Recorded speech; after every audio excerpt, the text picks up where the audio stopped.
Čaute, dnes vám ukážem nádherné miesto, skalný útvar, ktorý sa volá Stratený Budzogáň pri Zbiňove. Zbiňov je kúsoček od Rajeckých Teplíc pre takú lepšiu lokalizáciu, kde sa nachádzame. Aktuálne sme v strede dediny pri miestnom obchode s potravinami, s miešaným tovarom, keďže na konci obce, odkiaľ chceme štartovať, je zakázané parkovanie, tak musíme začínať odtiaľto. Takže nech sa páči, môžeme ísť.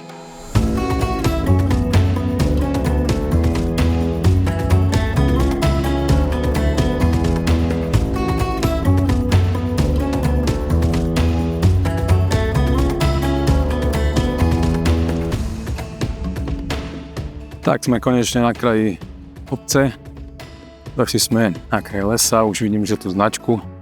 Je tu aj ďalšia možnosť, môžete ísť po takéto širokej ceste, to vidíte, ale my pôjdeme po žltej značke. Celá trasa, asi najlepšia prístupnosť je po tej žltej. Buď môžete ísť priamo z Rajeckých Teplíc, ktorá potom prechádza cez ten Zbiňov, odkiaľ som štartoval aj ja. Z druhej strany potom je to z obce Súlov, zasa na druhej strane kopca. Táto je asi z toho Zbiňova je to najprístupnejšie, najrýchlejšie, nie že by som tak nevládal, ale už je relatívne 2:45, takže aby som sa stihol vrátiť aj nejako v rozumnom čase, keďže som aj na ľahko.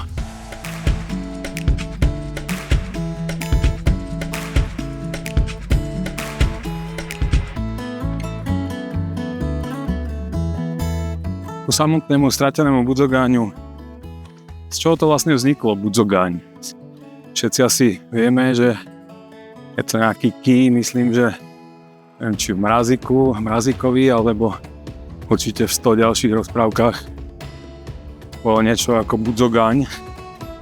A je to, možno neúplne prekvapivo, z maďarského, pravdepodobne teda, čo som dohľadal, Buzogány, čo presne má značiť nejaký ký, ktorý je na konci rozšírený ako nejakú bojovú, útočnú alebo obrannú zbraň. Používa sa to už niekde od tento názov bol myslím 13. storočia. A samotný Budzogáň ako takýto nástroj, ako niečo primitívne, čo si viete v podstate nájsť v hociakom lese na nejakej lúke, sa používa už od práveku, od nejakej doby kamen. Je to super, aj tu nádherné. Teraz máme, pozriem, 2:30. Yes. Začiatok marca a zatiaľ to vyzerá ako taká krásna jar, tak snáď nás ešte neprekvapí apríl bláznivý.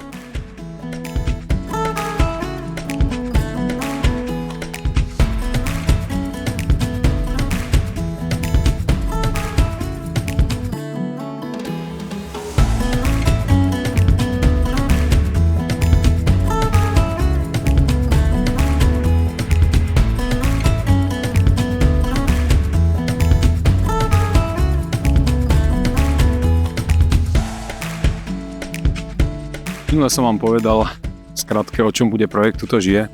Chcel by som vám možno povedať viac o tej hlavnej motivácii. Tá hlavná motivácia je, jedného dňa som jednoducho začal byť únavný z toho, že ak si chcete nájsť nejaký obsah, ktorý je trošku zmysluplný, ktorý vám niečo prinesie, ktorý je pokojný, bez nejakých svárov, nezhôd, nejakého bulváru, politiky, neustálých hádok až nenávistí častokrát, tak v podstate nemáte šancu. Aj keď nájdete možno zo pár nejakých magazínov, ktoré sa venujú nejakej konkrétnej špecifickej oblasti, ale nenájdete, ak chcete správy také trošku širokospektrálnejšie.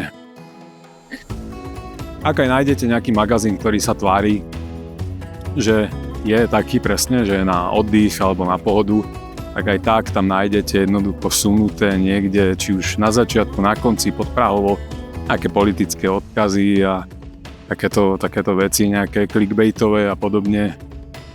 A jednoducho nejde to. Takže som si povedal, že určite nie som sám.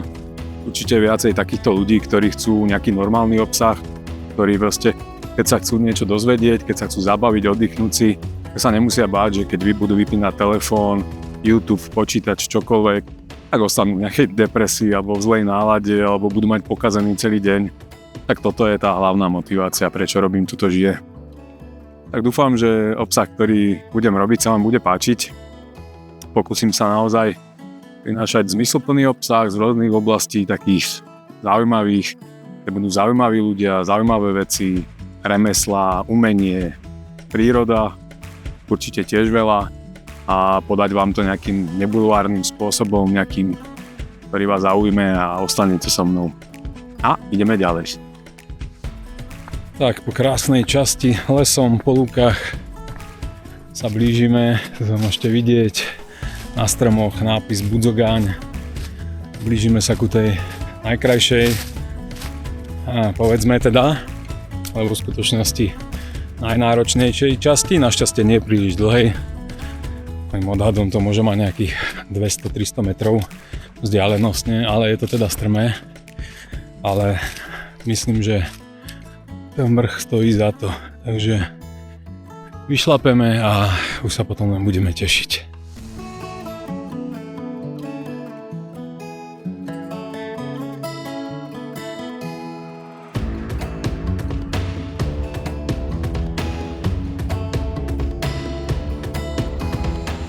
Takže sme hore, ani som sa nenarobil, nebolo to vôbec náročné.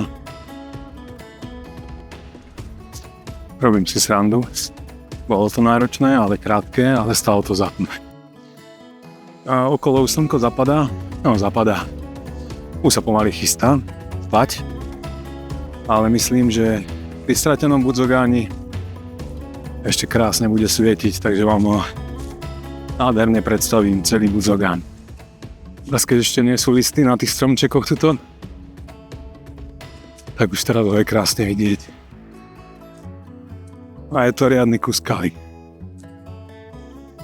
Ale úžasne vymodelovaný. Na to človek hľadá nejaké zmysluplné slova, ale asi jedine krása to vystihuje.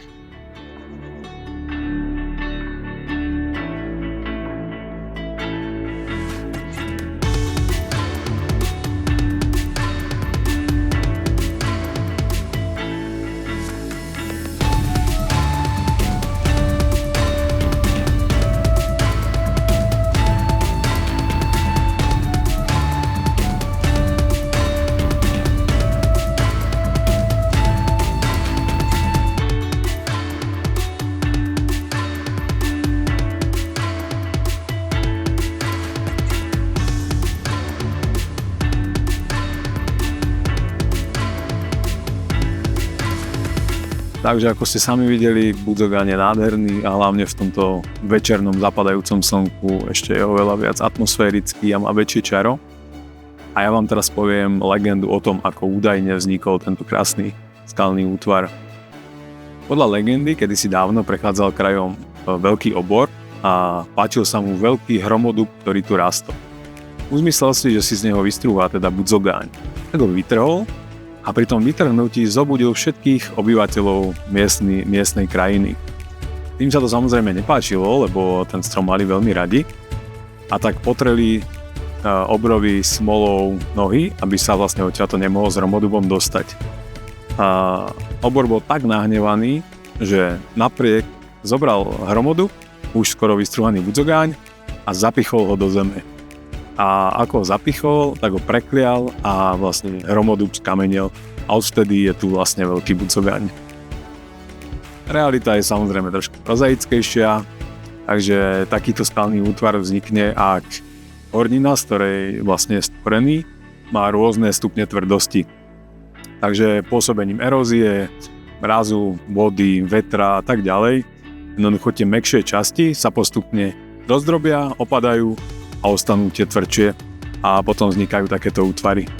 Takže to bol stratený Zbyňovský Budzogáň.